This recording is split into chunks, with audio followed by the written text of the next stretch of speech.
I tell you what happened in Boruto. Two Blue Vortex so you don't need to read it. The first Two Blue Vortex manga takes place 3 years after the end of Boruto Chapter 80. But before we jump into what happens in Two Blue Vortex, let me give you a brief recap of what went down at the end of Boruto. In the last chapter of Boruto, Boruto and Kawaki switched places. Now, Kawaki is known as Kawaki Uzumaki, the adopted son of the Hokage. Meanwhile, Boruto is seen as a traitor, the guy who killed the Hokage.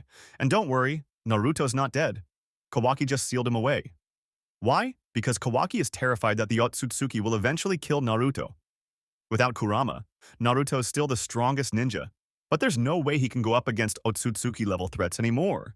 So, after sealing both Naruto and Hinata, Kawaki makes the call to kill Boruto, who, by this point, is 100% Otsutsuki in DNA.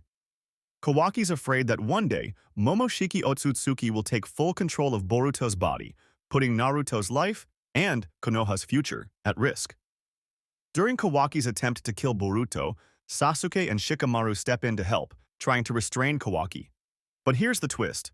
Momoshiki, controlling Boruto's body, actually helps Kawaki escape.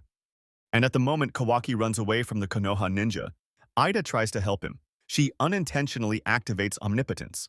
Now, Omnipotence is a crazy ability. It's a shinjutsu, known to be used only by Shibai Otsutsuki, the Otsutsuki god, who ate a ton of chakra fruits for millennia. With Omnipotence, Ida turns Kawaki's desire into reality. And what's that desire? For Kawaki to become Naruto's son, and for Boruto to be an outsider. After Omnipotence affects the entire world, Kawaki, now seen as Naruto's son, tells Shikamaru that Boruto killed Naruto.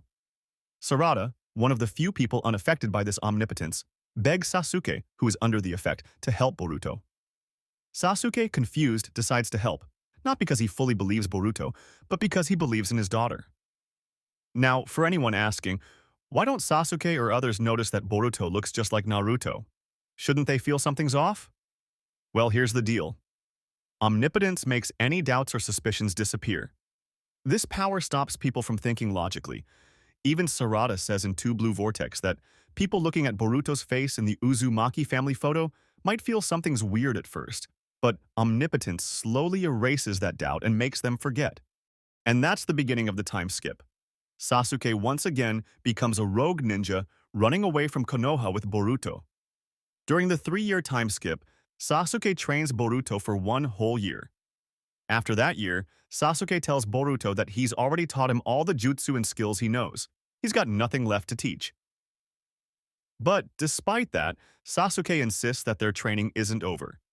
He continues to help Boruto sharpen his skills and perfect what he's learned. Boruto, being the genius he is, keeps pushing forward. Then we see Code attacking Boruto and Sasuke. Boruto uses karma for the first time since he left Konoha a year ago.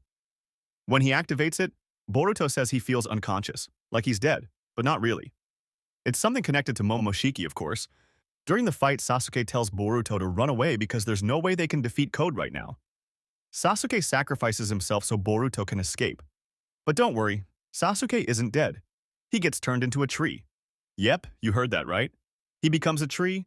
Sasuke gets bitten by one of Code's claw grimes, and it turns him into a mini divine tree. Boruto, now on his own, runs away from Code. He's completely alone, hiding from both Code and the ninja of the Land of Fire, who are hunting him down.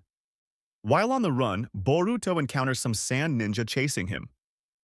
In the middle of that, Kashin Koji reverse summons Boruto to a safe place. Kashin Koji then reveals a shocking truth. He can see the future. He explains that he has a shinjutsu that allows him to see all possible futures. Koji warns Boruto that, in the future, a creature known as Shinju, which is an evolved Ten-Tails, will destroy the world. But Koji isn't just here to give bad news. He offers to speed up Boruto's training. How?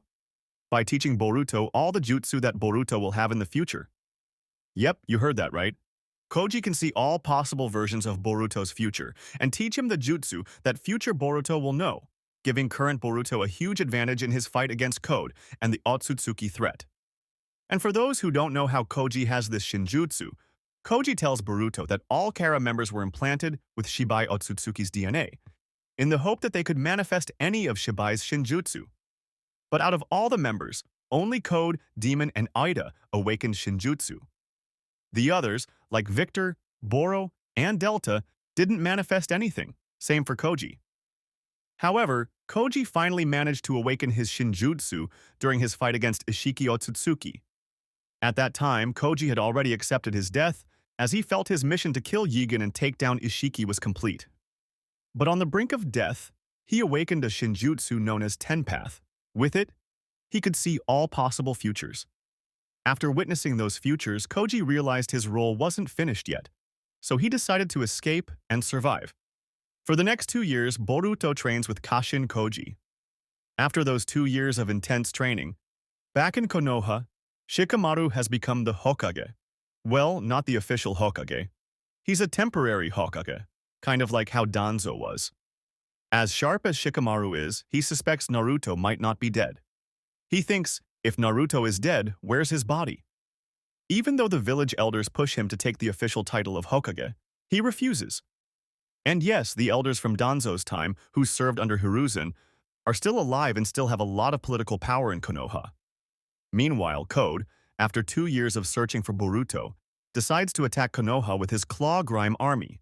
And just when things are getting intense, Boruto appears from the sky and kicks Code right in the face. Talk about disrespect. Boruto tells Code to recall all his Claw Grimes, warning him that he doesn't know the true horror of the Ten-Tails. But of course, Code arrogantly ignores Boruto's warning. Boruto then tells Code that he could kill him easily if he wanted to. Code, thinking Boruto is bluffing, taunts him, saying, "Weren't you the one running away helplessly from me 2 years ago?" But Code is wrong. Boruto easily one-shots him with a new, overpowered Rasengan. And let me remind you, this is Code without his limiter, which, according to Amato, makes him stronger than Yigan. Yes, the same Yigan who easily beat both Naruto and Sasuke before. Yet Boruto just one-shots him, showing how powerful he's become.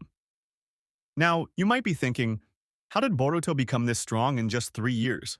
It doesn't make sense. Well, here's the thing. Boruto's body is no longer human. He's now 100% Otsutsuki, and as we've seen, all Otsutsuki are insanely powerful without much training. So imagine an Otsutsuki who does train. That's how powerful Boruto is now. And after that, Code runs away to his own dimension, but Boruto isn't letting him go that easily. Using the Flying Raijin technique, Boruto teleports to Code's dimension. Yep, you heard that right. Boruto can now use Flying Raijin, the same jutsu that the 4th Hokage, Minato, mastered.